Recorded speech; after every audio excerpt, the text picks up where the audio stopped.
Welcome to Season 1, Episode 1 of the Shouty Barky Dog-Cast. I'm your host, Stephie Guy, and I'm delighted that you're here.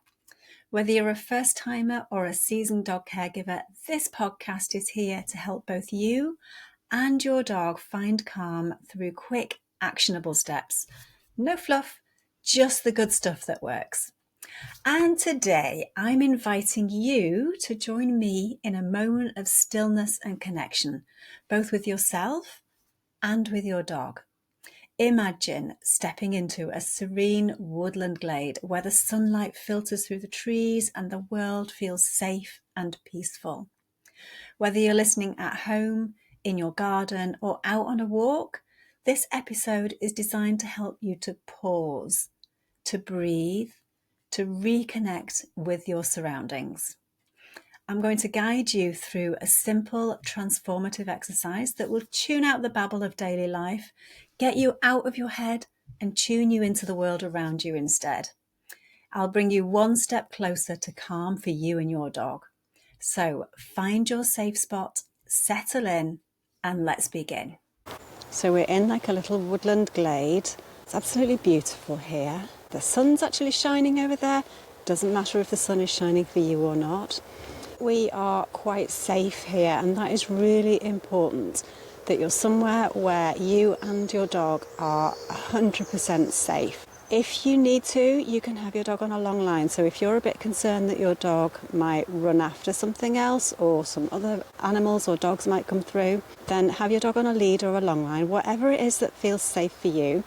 And if you don't have somewhere where you can be as safe as me and Nickel are right now, then do this exercise without your dog. So have your dog somewhere either looked after by somebody else, or just leave them at home, or do this in your garden with your dog safely in the house or your yard, whatever space you've got, so that you are able to be fully in the moment, either with or without your dog. Either way will work. Now I'm going to walk over to this tree here, and then I'm going to flip the view around.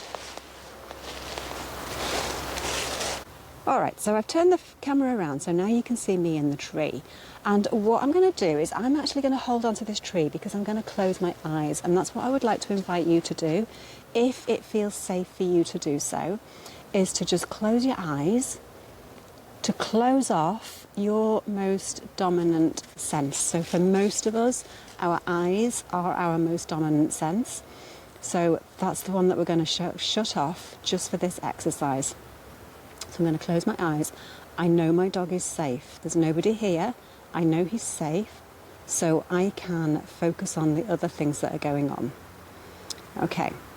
And what I'm going to do now is just listen. I'm going to close my eyes. I'm going to listen. What can I hear?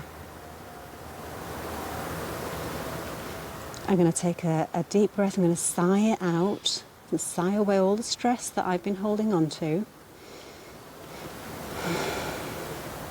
I'm going to relax into the tree. I'm not going to fall over because the tree's holding me up. And I'm going to listen.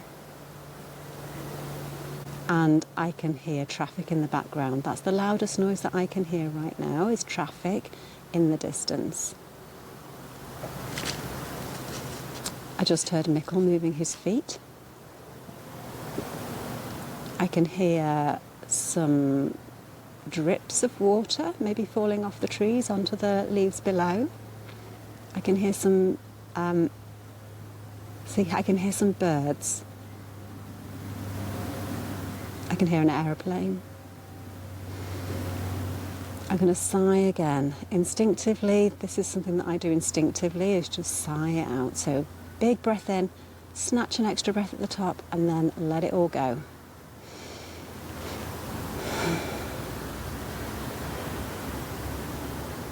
I just felt my knees unlock, so I was quite holding myself quite tense. I just unlocked my knees. Nickel's making me smile. He's asking to move on.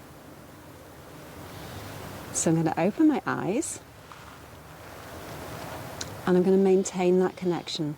So what I found there was a connection with the environment, and I'm going to maintain that by just moving slowly off and paying attention to what I can hear in the environment around me.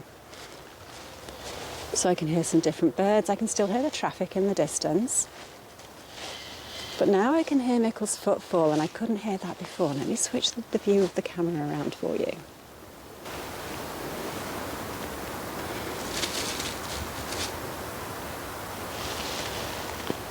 So I could hear Mickle moving. I could hear a gunshot in the distance then. I live in an arable area where we have farmers with bird scarers, so nothing to be frightened of. I can hear my own footfall as I'm moving forwards now. I can hear where my feet are being placed. And I couldn't hear that before. So now I am much calmer and I am much more connected to my dog, and that is a simple 5-minute activity that you can do too when you're out on your walk or when you're at home too. You can do this in any safe space, which is closing off that primary sense, our primary sense of vision, so that we can then tune in to everything else and we can sigh out any stress. Now, this mindful practice isn't about changing anything. It's about becoming aware of how things are right now and building a stronger connection with your dog. I'd love to hear your experience when you try this, so please leave me a comment and let me know how you felt afterwards. Did you feel that stronger connection with your dog? If you enjoyed this episode, be sure to hit subscribe so that you don't miss any future episodes. And subscribing also helps others to discover the show. And another way you can help others to find the show is by sharing it. So if you're feeling generous, share it with all your friends. That would be amazing. You can also connect with me outside the podcast in the Shouty Barky Dog group, and that's over on Facebook. And in there, I share more ways to build that trust and connection with your dog so that no one needs to shout and bark anymore. Thank you for listening, and I'll see you next time.